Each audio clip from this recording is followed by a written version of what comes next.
இங்க ஒருத்தர் இருந்தார், பேசியே ஆகணும். இதுவரைக்கும் பேசாத இருந்த அவரு தானா எம்எல்ஏ ஆகல. ஆனாரா இங்க இருக்கின்ற கழக நிர்வாகிகள் இரவென்றும் பகலென்றும் பாராம தலைவர் காலத்திலும் சரி அம்மா காலத்திலும் சரி ரத்தத்தை வீரியா மண்ணிலே சிந்து உங்க உழைப்பால் அவர் எம்எல்ஏ ஆனாரு. அப்படித்தானே ஆனாரு? நீங்களாம் பாடுபட்டு தானே ஆனாரு. ஆனா சுயநலம் திமிரு அகங்காரம், அதனால அவரை வெளியேற்ற வேண்டிய சூழ்நிலை ஆகிப்போச்சு. கட்சிக்கு கட்டுப்பாடு தேவையா இல்லையா? கட்சி கட்டுப்பாட்டை மீறினால் யாராக இருந்தாலும் அம்மா இருக்கின்ற காலத்திலும் சரி தலைவர் இருக்கின்ற காலத்திலும் சரி அதை தொடர்ந்து அண்ணா திமுக கடைபிடிச்சது. அதை கடைபிடிச்சோம்.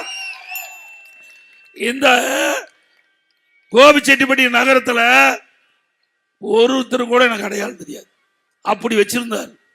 ஒரு ஆளை நீ பார்க்க விட மாட்டார். இங்க நகர செயலாளர் பெரியதர்ஷினி இருப்பார். நான் அப்பதான் பார்த்தேன். என்னை வந்து பார்க்கும் போதுதான் இவர் தான் நகர செயலாளர். அப்படி ஒரு மோசமான குணம் படைத்தவர். ஒரு நல்ல சட்டை போட்டுட்டு போனா கூட பொறுக்காது. கஷ்டப்பட்டு நீங்க உழைச்சு நீங்க சம்பாரிச்சு அதுல வாங்கின சட்டை போட்டுட்டு போனா கூட பொறுக்காத ஆளு நாட்டுக்கு தேவையா?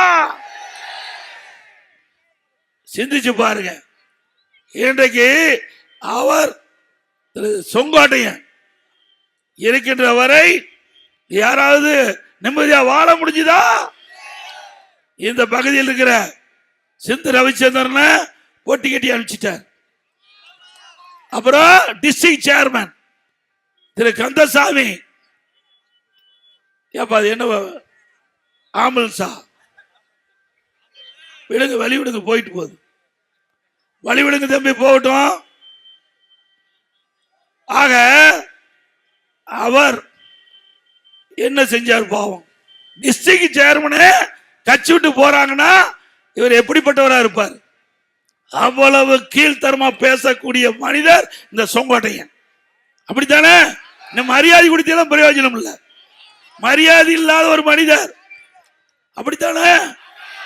என்றைக்காவது உலகத்துல தன் மனைவியும் மகனும் புருஷன் நல்லா இருக்குதுன்னு நினைப்பாங்க? நம்ம வீட்டுல பிள்ளைகளா அப்படித்தான் நினைக்குது. நம்ம வீட்டு மனைவியெல்லாம் அப்படித்தான் நினைப்பாங்க. நமக்கு பதவி வந்தா, கணவருக்கு பதவி இருந்தா மகிழ்ச்சியா இருக்கும். மகனுக்கு அப்பா பதவிக்கு தான் மகிழ்ச்சியா இருக்கும். ஆனா அம்மா அவர்கள் இவருக்கு அமைச்சரா கொடுத்த போது இவருடைய மனைவி திரு செங்கோட்டையனுடைய மனைவி திரு செங்கோட்டையனுடைய மகன் அங்க தலைமைச் செயலகம், அம்மா முதலமைச்சராக வந்திருக்காங்களே, தலைமைச் செயலகத்துக்கு வந்து புகார் கொடுத்தாங்க. அது கேவலமான புகார். நான் வந்து இந்த பதவிக்கு இருக்கிறதுனால அதை சொல்லல. அது என்ன குற்றச்சாட்டுன்னு உங்களுக்கு எல்லாத்துக்கும் தெரியும். இங்க இருக்கிற கோபிச்செட்டிப்பாளையம் இருக்கிற அத்தனை பேருக்கு தெரியும். அப்படி கொஞ்சம் வழிவிட்டு தம்பி, வழிவிடு, அந்த வண்டி போட்டும்.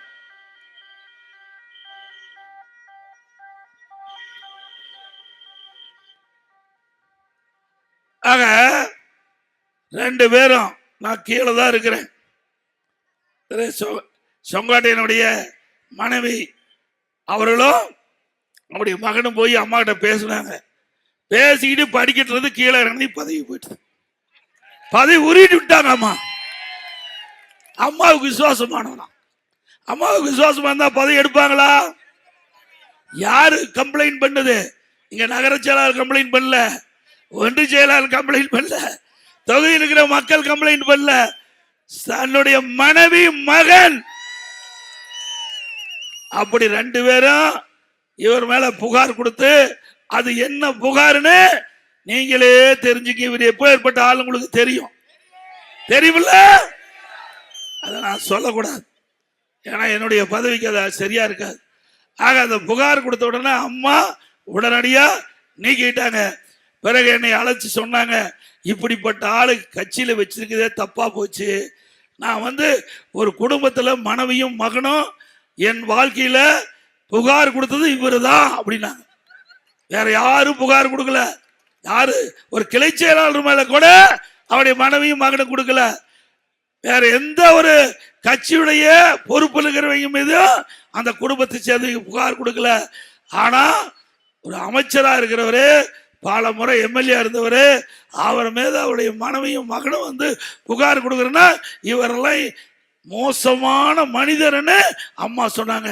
அப்படிப்பட்ட ஆளை, நீக்கப்பட்ட ஆளை நான் முதலமைச்சராகி என்னுடைய அமைச்சர்களை சேர்த்துனதான் நான் செஞ்ச தப்பு.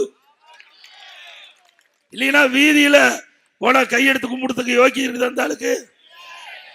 என்னுடைய அமைச்சரவையில் மட்டும் கெஞ்சி கண்ணீர் விட்டா மனுஷன்.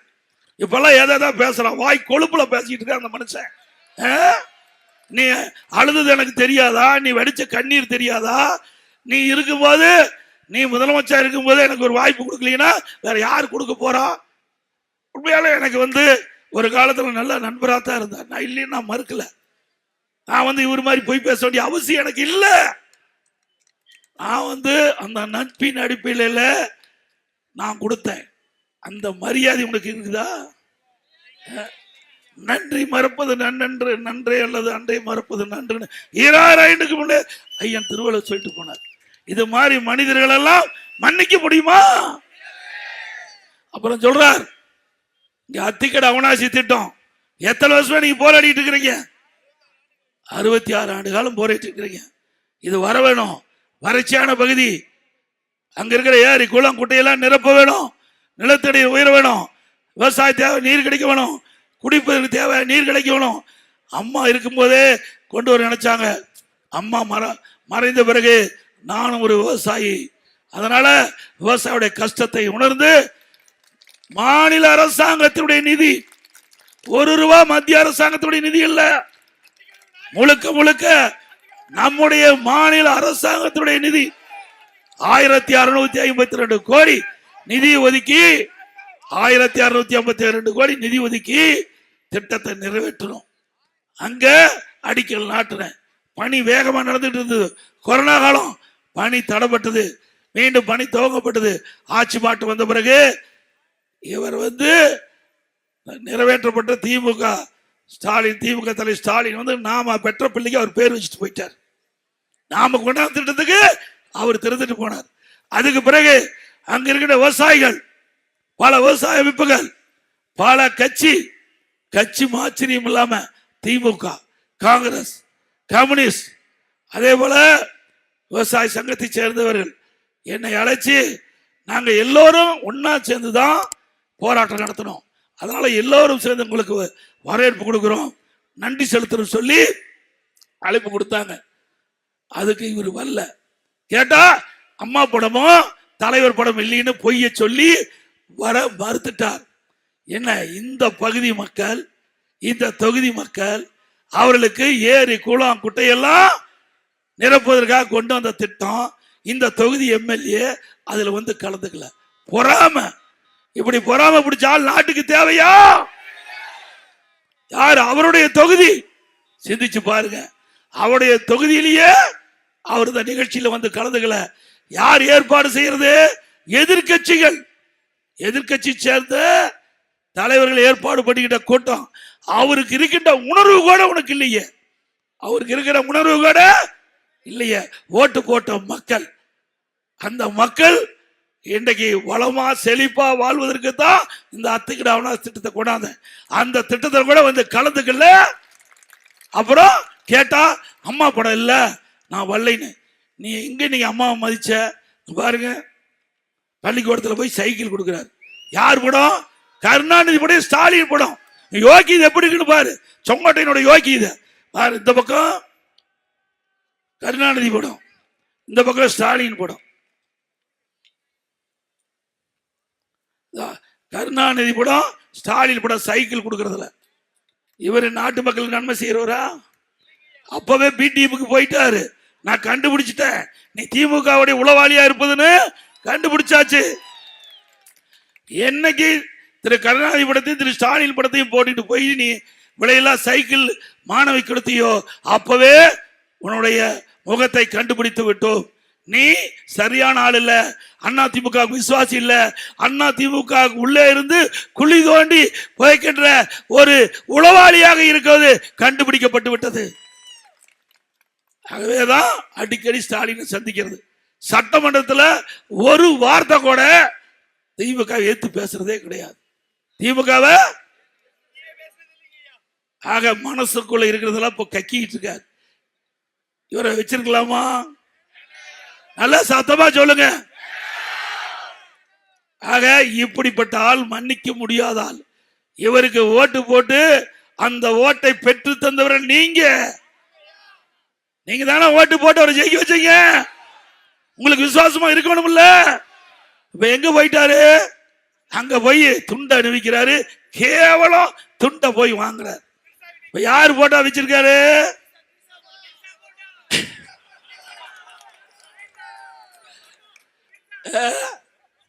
அதுல எல்லாம் கைதேர்ந்தவர். சேர வேண்டிய இடத்துல தான் சேர்ந்திருக்காரு. ஆக நீ என்னை பத்தி கேவலமா பேசுற. திரு செங்கோட்டையன் அவர்களே, நீ 100 நாள் ஜெயில் இருந்துட்டு வந்திருக்கிற. வந்துட்டு இருந்தார்ல, நீ யோக்கியமானாலா? என் மேல கேஸ் போட்டாங்க. நெடுஞ்சாலைத்துறையில ஊழல் கேஸ் போட்டாங்க. கேஸ் போட்டவனே நீதிமன்றத்தில் வாபஸ் வாங்கின ஆர்எஸ் பாரதி சொன்னாங்க, நான் நடத்துறேன், கேஸ் நடத்துறேன். நீதிபதி சொன்னாங்க, வழக்கு போட்டவங்களே வாபஸ் வாங்கும் போது நீங்க அங்க நடத்துறீங்கன்னு. இது வரைக்கும் நாட்டு மக்கள்கிட்ட பேசி இருக்கிறாங்க. அது மறைஞ்சு போயிருமா? சட்டமன்றத்தில் முதலமைச்சர் என்னை பத்தி பேசியிருக்கார். எடப்பாடி பழனிசாமி நெடுஞ்சாலைத்துறையில ஊழல் பண்ணியிருக்கான்னு பேசி பதிவாயிருக்குது. அதை நீக்க முடியுமா? அதனால நான் நடத்துறேன். மடியில கனமில்ல, வழியில பயம் இல்ல, நான் நீதிமன்றத்தை சந்திக்கிறேன். அப்ப நீதிபதி அவருடைய சேர்ல சொன்னார், இந்தியாவிலேயே வழக்கை ஒரு தலைவர் வழக்கை நடத்துகிறார் என்று சொல்லுகின்ற ஒரே நபர் உங்களுடைய தலைவர் சொன்னார். அப்படி வழக்கை நடத்தி நிரபராதி உங்க முன் நிற்கிறேன். செங்கோட்டையன் அவர்களே, சிந்திக்க வேணும் என்று நாக்கு இருக்குது, வாக்கு பேசுன அசிங்கமா போய் ரோட்ல நடக்க முடியாது. அத்தனை ஆதாரத்தை வச்சிருக்கிறேன். சும்மா நினைச்சிட்டு இருக்க. முதலமைச்சர் இருக்கும் போது நீ போட்ட ஆட்டமெல்லாம் எங்களுக்கு தெரியும். எல்லா ஆட்டமும் தெரியும் தேம்பா. நீ யாரெல்லாம் எப்பப்ப கேஸ் இருந்தது எல்லாம் நான் முதலமைச்சர் இருக்கும் போதே எடுத்து வச்சுட்டேன். நீ என்னைக்கு பிடிமா செயல்பட ஆரம்பிச்சியோ அன்னைக்கே நான் உஷாராயிட்டேன். இன்னைக்கு எப்படியா இருந்தாலும் இந்த அண்ணா திமுகவை வீழ்த்துவதற்கு திமுகவோட கூட்டு சேர்ந்து சதி செய்யறன்னு எனக்கு தெரியும். அதனால ஜாக்கிரதையா நீ பேசணும். ஆனா ஆட்சி மாறும், காட்சி மாறும். ஆட்சி மாறுகின்ற பொழுது நீ தாக்கு பிடிக்க முடியும். உன்னை பத்தி எனக்கு நல்லா தெரியும், எப்படிப்பட்ட ஆள்னு நல்லா தெரியுமில்ல. எங்காச்சும் சவுண்ட் கொடுத்து பேசுனா கிட்ட கூட போக மாட்டார். போவாரா? நான் அண்ணா திமுகவில் என்னுடைய ஏரியாவில் இப்ப கூட நாடாளுமன்றத்தில் 45,000 ஓட்டு கூடுதலா வாங்கியிருக்கிறேன். 10வது முறை நிக்கிறேன். 10வது முறை நின்று 45,000 ஓட்டு. 2024 நாடாளுமன்ற தேர்தல், 2021 சட்டமன்ற தேர்தல் 9வது முறை நிற்கும் போது 10வது முறை நிற்கும் போது 94,000 ஓட்டு வித்தியாசம் ஜெயிச்சிருக்கிறேன். இப்ப நடக்கிற தேர்தல் 1 லட்சம் ஓட்டுல ஜெயிப்பேன். உன்னால சவால் விட முடியுமா? மக்களிடத்துல அன்பு, குடும்பத்தில் ஒருவனை என்ன பார்ப்பாங்க. இன்றைக்கு ஒவ்வொரு குடும்பத்திலையும் என்னை ஒரு குடும்பத்தில் ஒருவனாக பார்த்து என்னுடைய தொகுதி வாக்காளர் மக்கள் எங்களுக்கு இந்த வாய்ப்பை கொடுப்பாங்க. மக்கள் நான் நீதிபதியா அந்த அந்தஸ்துல பாக்குறேன். என்னுடைய மக்களை நீதிபதி அந்தஸ்துல பாக்குறேன். உன்னுடைய மக்களை அடிமையா பாக்குறேன்.